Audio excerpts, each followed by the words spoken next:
Yo, what's up, guys? Alex Baker for Awesemo.com here.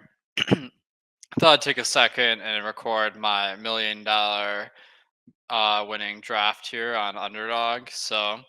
Uh, I've been working all off season to perfect these best ball tournaments, and I think I've got a pretty good strategy going on here. So I look forward to explaining all the ins and outs. If you aren't already in this tournament, the Best Ball Mania, there's only probably a week left to draft. I mean, the season starts pretty soon too, so I guess that's pretty obvious. But um, yeah, yeah, it's filling up pretty quick. I think it's about 85% full. All right, so my first pick, running back and tight end do kind of make for an easier draft, but Devontae Adams is worth getting in the first round. I mean, man, he like blew everyone away last year, so that's easy. Um, if you're not already on Underdog, go to awesemo.com/draft kit, and you can get our draft kit for $15, $5 off with the promo code WR. So make sure to use that. And we have a $35 credit for Underdog within the draft kit, plus a lot of information on how to win these drafts. So oh, this is funny. I was just needling the siege a little bit. He did a zero RB draft earlier today. I actually recorded it, and then I realized I didn't screen share. So I am giving this another try. Justin McMahon too. Wow. So some of the familiar faces in this one should be a good one. All right. So let me explain what to do once you sign up for Underdog. So the first thing you want to do, uh, go to our fantasy football homepage here on awesemo.com. And the first thing you want to do is upload the rankings. So click these best ball rankings here. All right, Aaron Jones. Everyone's grabbing all the running backs. Dang, I'm gonna need one of those. Okay. All right. So it comes with the CSV upload feature already incorporated. So if you just go to this rankings tab on Underdog, click CSV upload, and then I'm not sure what's happening here. Let me just okay, here we go. So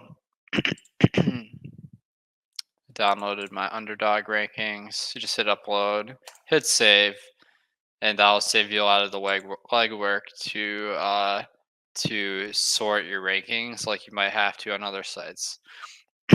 The alternative is the default on Underdog is sorting by ADP. So feel free to draft like that. I prefer to sort by ranking because all the ADPs are right on the draft screen here. So I have both available right in front of me. All right. So now that I got a wide receiver, I'm really hoping that Jonathan Taylor comes back to me. But oh gosh, this is a little anxiety causing because I feel like there's a strong chance he takes him here. But if that happens, I'll probably go down to tight end instead of Justin Jefferson or Metcalf. Because if I start off too much on wide receiver, oh thank goodness, I got Jonathan Taylor.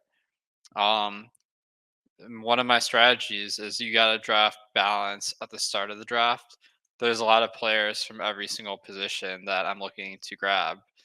The problem is if you go really heavy on one position early in the draft, it forces you to pivot to the other positions in the next parts of the draft. Then if someone drops below their ADP at that original position, you're in a tough spot where you pretty much like gotta just pass up on a guy you really want. So I want to be able to take advantage of players at every position dropping. If you haven't already checked this out, I wrote a big article on how to win this underdog tournament, in particular, this Best Ball Mania. So I'm going to explain the tenets of that strategy here as we go along. Pretty boilerplate starts the draft. I don't think you need the draft kit to draft Devontae Adams and Jonathan Taylor in the first and second round, but I'll explain how this will all help. Now, this next pick is kind of interesting. I have the 43rd pick. So, with the ADP of 38, it is plausible that Chris Carson could drop to me in the next round. The same logic applies with James Robinson. I probably wouldn't want to draft both of them. So, I think these guys are pretty close. Um, so what I'm thinking about is, do I want to get Allen Robinson now? Because his ADP is higher. There's pretty much no chance that he'll come back around to me. But if one of these two guys comes back around to me, I'll be able to get the same guy at a big discount compared to where I would have drafted them. So, taking some risks will help you get one of those outlier drafts where you um, you have a roster construction that's different than everyone else, because it's hard to put together a lineup of all guys drafted below their ADP. All right, so let me explain the research I did here. So I built out all these simulations. The underdog format has 18 players in it. So I first figured out the optimal lineup construction. What I found was three quarterbacks, which is kind of against the grain, but three quarterbacks. Quarterback does produce a lot more points than other positions. So even though only one of your three can count every week, that does yield you more points across the season. Running back, I usually get five running backs. Wide receiver, 7 to 8. I should say 5 to 6 running backs, 7 to 8 wide receivers, 2 to 3 tight ends. Uh, Depending on whether I get one of the top tight ends in my draft, will determine whether I go with two or three. All right, so let me go through the format of this particular tournament. So, um, the way it works, there's 4 rounds. The qualifiers, you have to get first out of 12 to advance off in the qualifiers to the quarterfinals.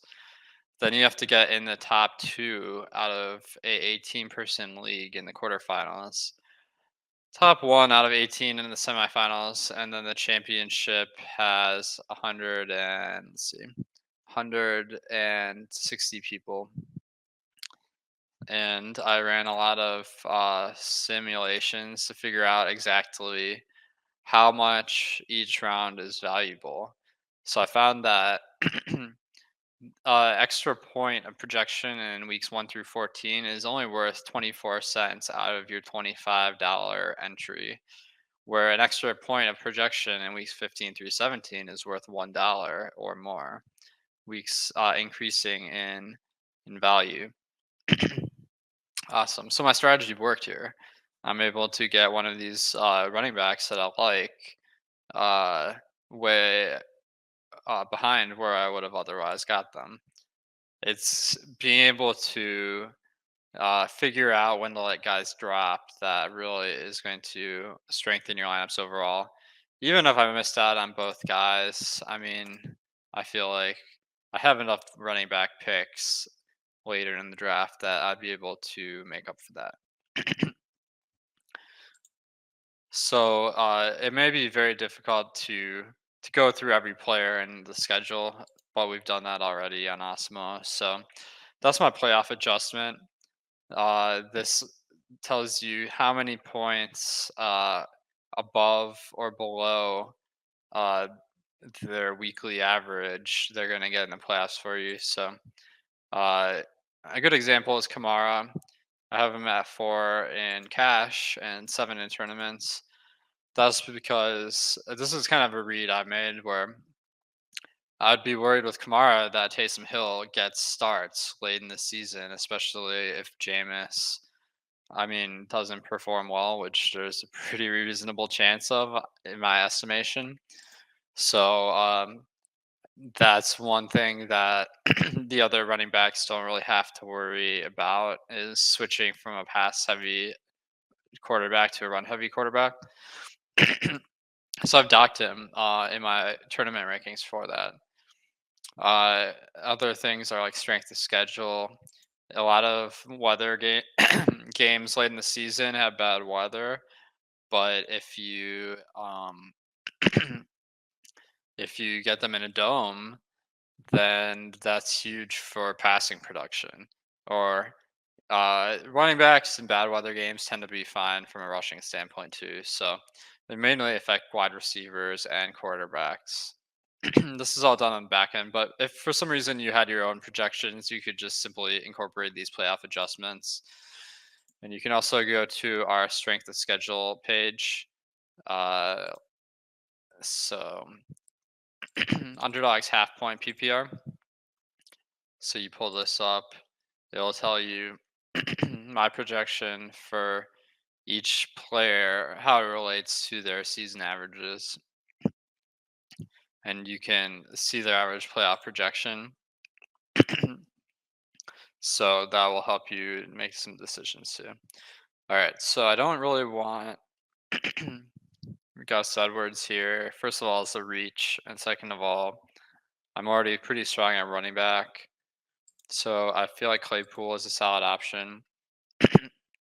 I'd also consider Hawkinson, but I feel like there's a higher chance that Hawkinson will come back around to me. Sorry, guys, I don't know why I'm getting so much reflux right now. Dak and Russell Wilson are good quarterbacks, but I didn't draft their receivers earlier in the draft, so I don't feel like I can value them quite as high as my rankings. Where if I had Lockett or Metcalf or CD Lamb, like these guys would be higher priorities. All right, so someone got Hawkinson, so that puts me in a little bit of a pickle here because I don't really want to draft any quarterbacks, and um, I already am are all invested in running back and wide receivers. So this is where I feel like I want to continue drafting running backs and wide receivers, and then I feel like later in the draft I can pick up the QBs and tight ends. Tight end is tricky though because usually in the last rounds there aren't any good available tight ends. I may have to reach for a tight end to make this lineup construction work. I'll have to look at how many tight ends everyone else has gotten. All right, so 1, 2, 3. I'm not doing a very good job at this. All right, let's go through one round here. 1, 2, 3, 4, 5, 6. 6 of the 12 teams have tight ends right now. So the thing is, I don't feel like these guys are like tremendously different from one another. So I'm not. Uh, I'll probably wait a couple rounds before I start looking at tight end. And then quarterback, I'm looking at um, Aaron Rodgers and Big Ben. Aaron Rodgers is being drafted way ahead of where I think he should be. But because I have Devontae Adams, I may want to pick him up anyway. Just because if Devontae Adams has a huge week, especially because I need him to beat the other round one players, there's a good chance he carries along Aaron Rodgers, even though I feel like on a per week projection basis, Aaron Rodgers isn't one of the better quarterbacks. All right, so uh, at this point, though, I feel like I don't mind going with Chase Edmonds, Tyler Boyd. The only question Which one do I feel like is more advantageous for my lineup build? I guess Tyler Boyd allows me to maybe draft Joe Burrow later in the draft, which could be an intriguing stack. ADP 125. I just want to make sure I have some good receivers to stack up later. Where Chase Edmonds certainly a very solid play as well, but I already have two good running backs, so he's kind of in a spot right here where he's a good value, but for my particular team, might not be able to contribute quite as much as if I had a little bit weaker running backs. All right, I want to go through some of the takeaways from this research I did. So I found that about half of your success is determined by the regular season and underdog, and the other three playoff rounds are about equally weighted. So if you imagine that this regular season is split up by 14 chunks, you can see how much more the playoff weeks count than the regular season. So one of my takeaways from doing these drafts has been that the quarterback position is very undervalued. Um, a lot of people only draft two. I feel based on my research like that's a bad idea for two reasons. One is that it's simply suboptimal from a projection standpoint. Wow, I sound like a nerd. But I think that the other part is since there are three elimination rounds, in the fourth round, like the regular season, week 4, 15, 16, and week 17, people are going to have a very narrow quarterback exposure because it's going to be the same guys that got everyone to the finals. So just having that wild card quarterback in my roster at that point with the stack, I feel like gives me a lot of differentiation from the field. And I feel like the stack is a main feature of your lineup. So that is where I'm coming from here. Oh man, the siege. How does he have this badge and I don't? This is BS. Plus my account balance is only $100. That's going to be a lot different in 17 weeks here. All right, so I did a comparison here with Lamar, Tom Brady, and Jared Goff. Like most people after drafting Lamar and Brady wouldn't draft another quarterback, but I actually found Goff. He only averaged what is this 250 divided by 16 is like 15 or something, 15 points. But he added 29 points of projection in this last season. So you're not expecting that every quarterback that you draft has a good week every single week. All right. So I think it's a holdover from traditional fantasy where you pick starters. Obviously, you only draft one QB in that, unless it's super flex. But based on my research, I feel like best ball is a lot different. All right. Letting guys drop, I feel like that's key to best ball where if you get a guy at your ranking, then like say Trey Lance, I have him ranked 60 and I drafted him 60, then I really didn't get any value out of that pick. That's just kind of what I thought he should be. But if I get Trey Lance at 108, like I feel like that adds a ton of value. So that's kind of what I'm thinking here. Now it would be interesting to pick up Trey Lance at this point. Let's see, is Aaron Rodgers got scooped up? It means one of my good quarterbacks I won't be able to stack. Um,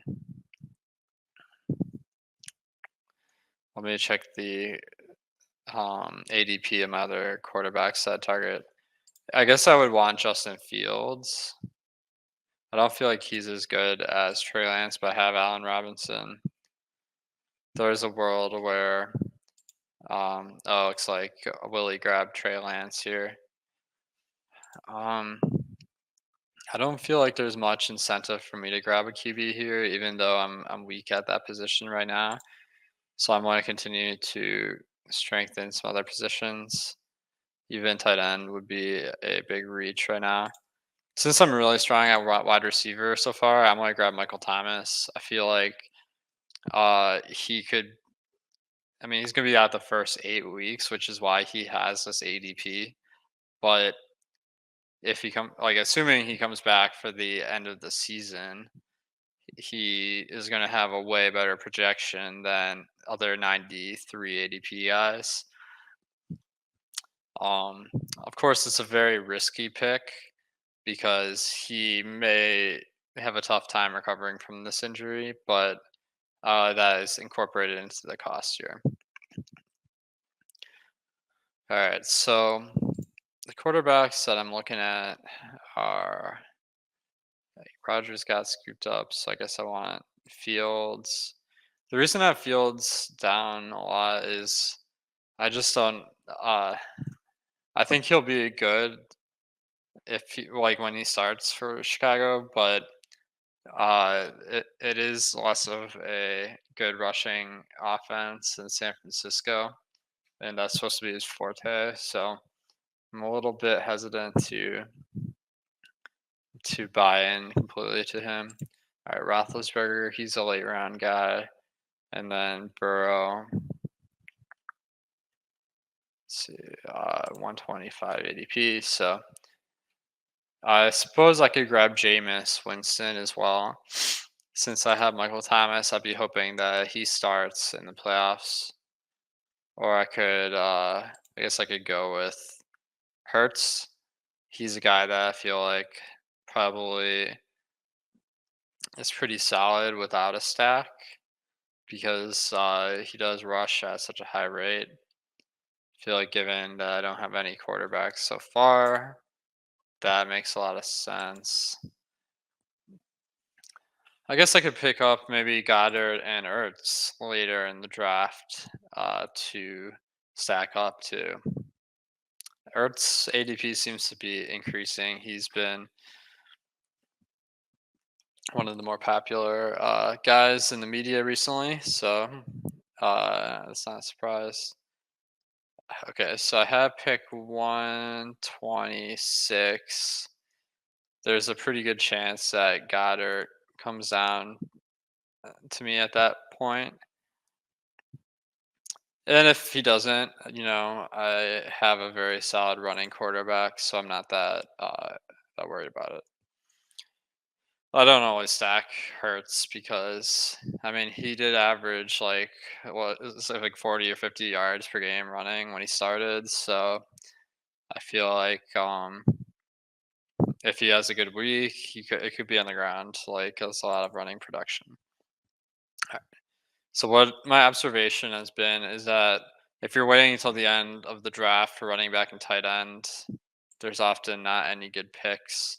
So I don't like to count on around 17 and 18 going to running back and tight end. So I try to have them locked up before that point in the draft.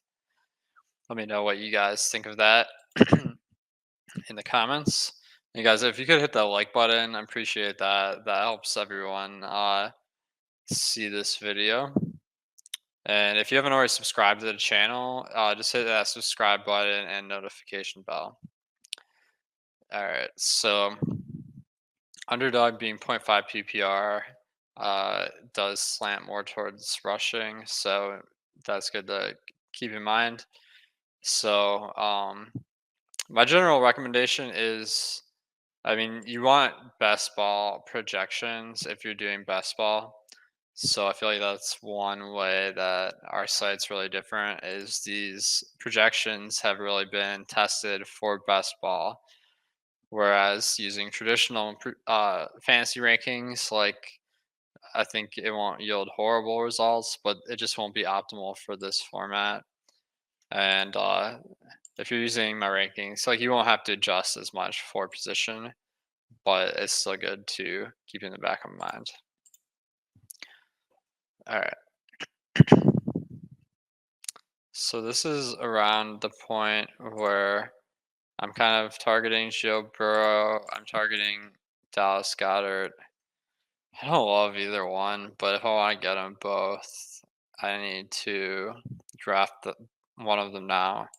I am pretty weak at tight end, so um, just getting a tight end here fills a need and stack.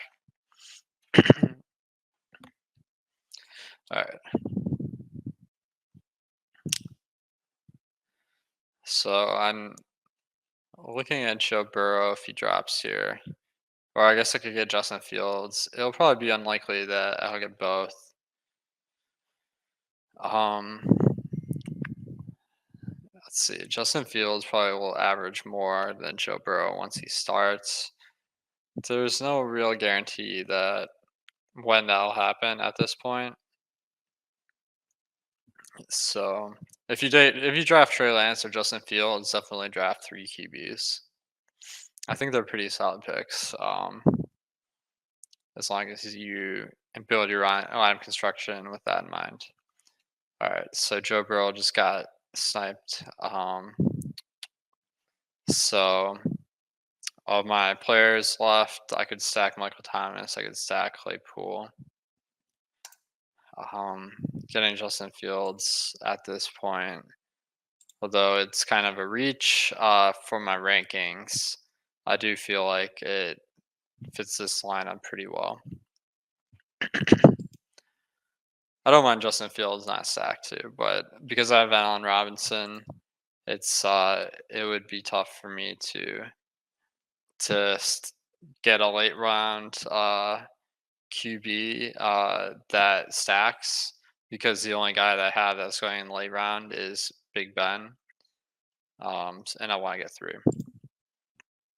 All right, so I feel like I've done a good job at drafting balance, but the problem was tight end and quarterback really didn't fall, so I had to pick up those guys a little bit higher than I wanted. Stacking, you don't want to be in a position where the QB you have, because everyone's going to have similar rosters later in the season.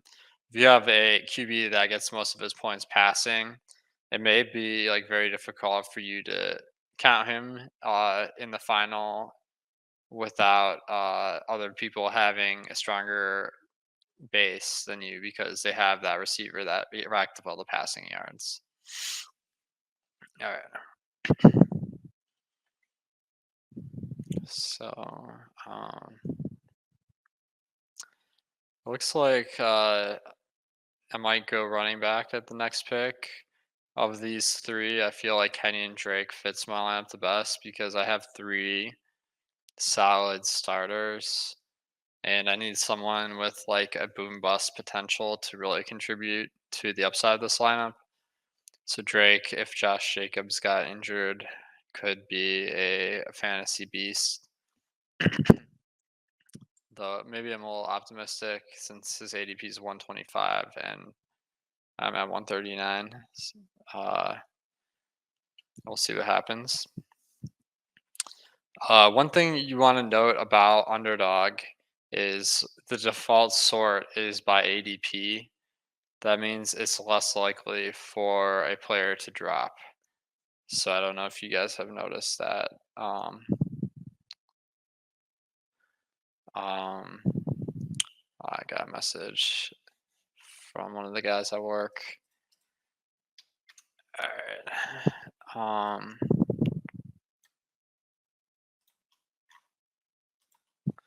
Sorry about that, guys.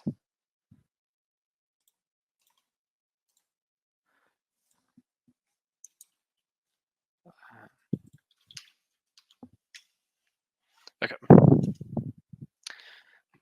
All right. So let's see. Drake's still on the board, so I do feel like he's a strong pick. The other position I'd consider is tight end, but the guys I would draft have a low ADP. So, oh damn, you got Drake. I was not expecting that because he already had four running backs.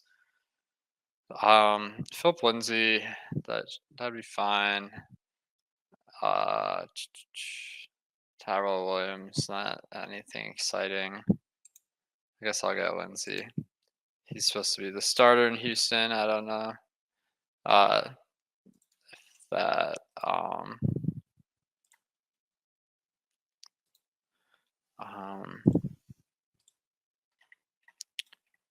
sorry guys, I turned off my notifications, but this sounds a little bit urgent. Okay.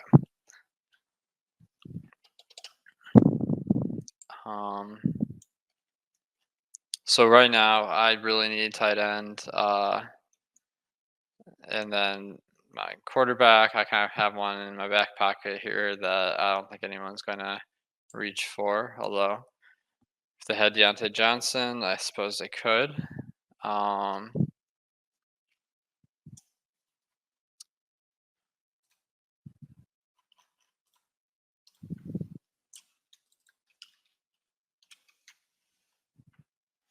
okay. All right. So at this point in the draft, too, you can look at how everyone's been allocating their picks to kind of predict what positions will be going soon. Also, one thing to consider is that the difference in projection between a 150 ranked player and 170 is really kind of insignificant. So 150 I have at like 20 points, 170 is 18. So you shouldn't be worried as much about reaching. I guess what I could do here is I already have my Chicago stack brewing. So if I go with Cole Kmet, I don't have him ranked quite as high as his ADP. Let's see where he is here.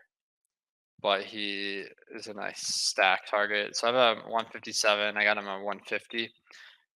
Pretty sure that he's gonna get a good workload this year, although we haven't really seen it to this point. But if I get Zach Ertz now, I kind of have a pretty solid tight end build, which I feel very set at wide receiver and running back. So as long as I can get these two guys with Roethlisberger and Ertz, I feel like I have a very strong lineup build. So I hope this logic is kind of helping you guys plan out your drafts.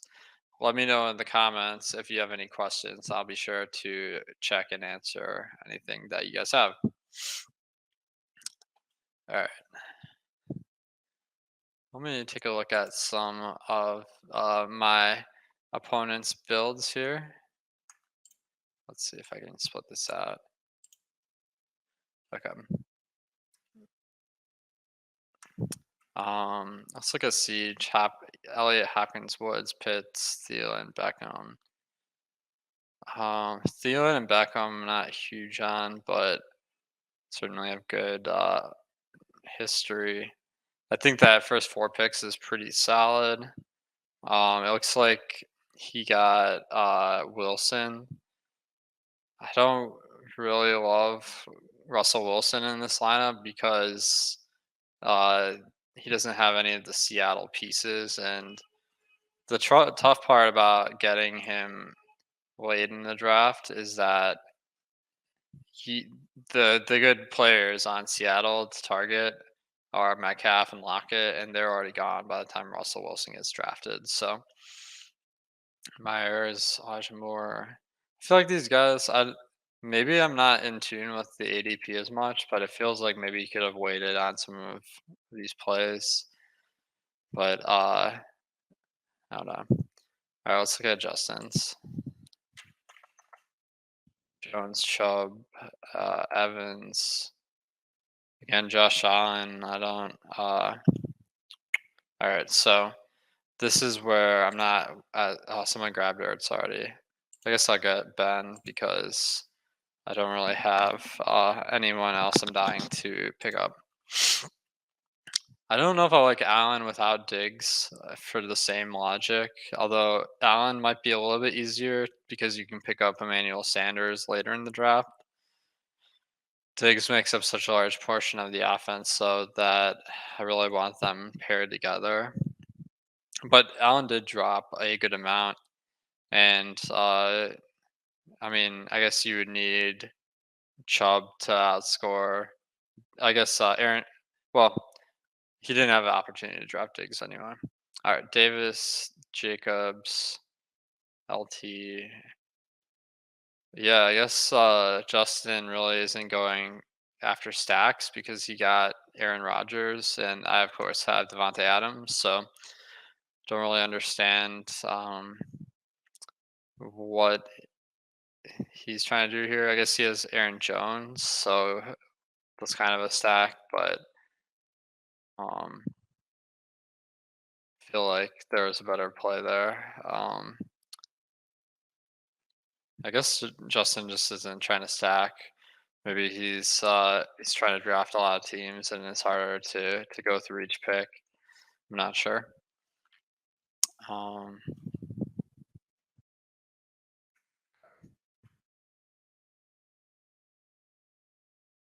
Now my play is coming up.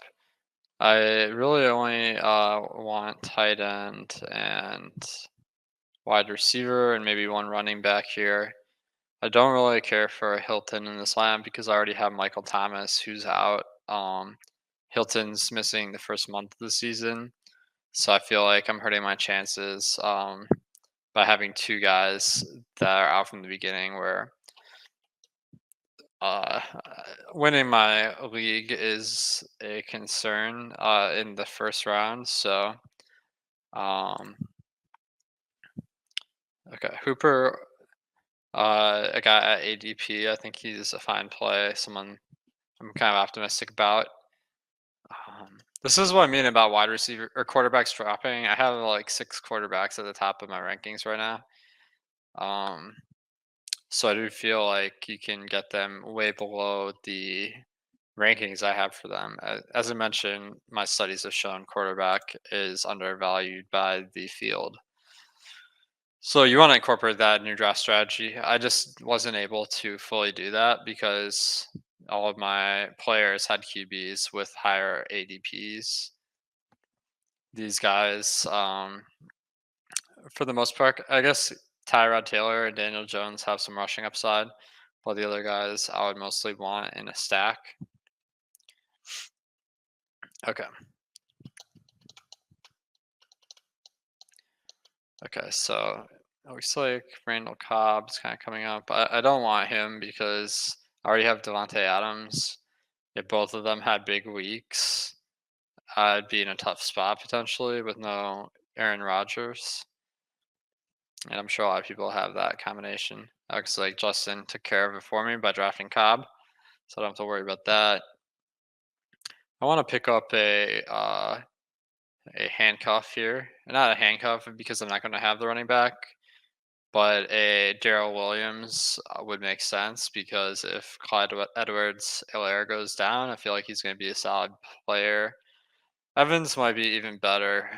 Um, I think Evans has higher upside, if I remember. All right, 12 upside, and uh, Williams gets more of his points from projection. I already have a solid running back start, so I don't really need those points. I need the upside. So that would maybe make me lean towards Evans. We'll see how this shakes out. Bateman really is dropping. It looks like it's because he was on the IR. So receivers will miss at least 3 weeks. I think it is exactly 3 weeks that people are expecting him to miss. So that kind of does.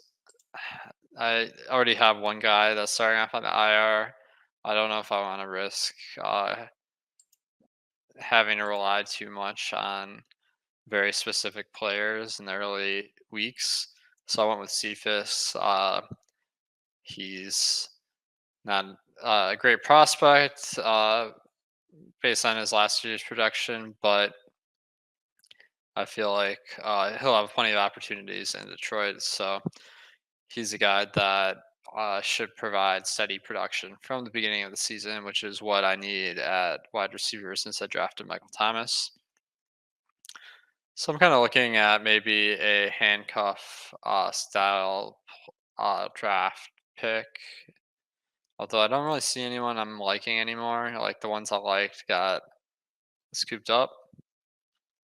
Um, Once you get down here, I'm a little less confident in how much work they'll get if the starter's out. But Samaje Perine, I guess Cincinnati doesn't have much going on with running back, but don't really want David Johnson because I already have Chase Edmonds.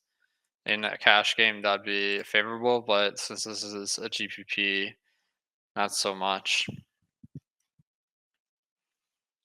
Um, I guess I can go with Chris Conley. Conley, I don't have a ton of confidence in, but Houston did release QT. So Conley, I know he's targeted a lot when he's on the field. Alan Lazard, I don't know if I love him for the same reason I wasn't really in love with Randall Cobb, where I feel like Lazard, the dream scenario is Devontae Adams is out. If he is, then my lineup's most likely dead, so that doesn't really help me. All right. Um, so Conley seems like a solid pickup here, especially because um, I don't like any of my running back options. So let's see. I got one more pick. I think I'm leaning towards Samaje Perine. I could go with a wide receiver as well. Um, yeah, I'm kind of torn here. I think I should go running back just from a roster construction standpoint. Um,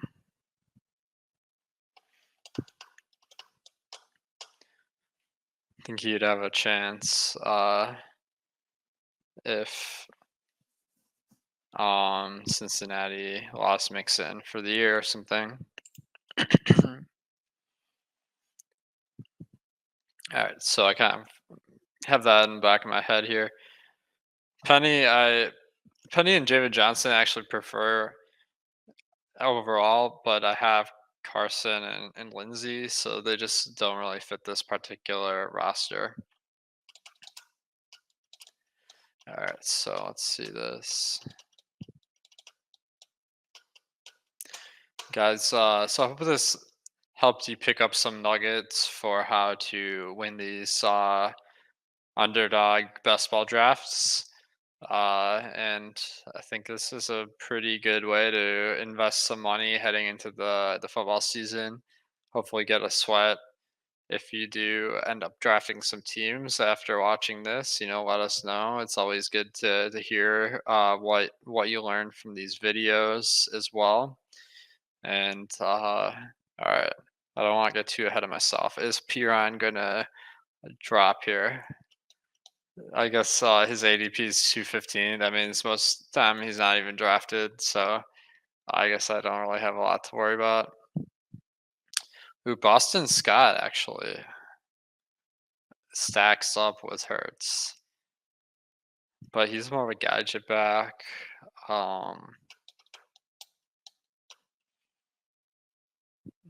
And that stack's a little interesting. Maybe he actually, now I'm thinking about this, like Hurts probably won't pass a ton to the running back position anyway, so it was worth considering. But I think I'm gonna go Piran.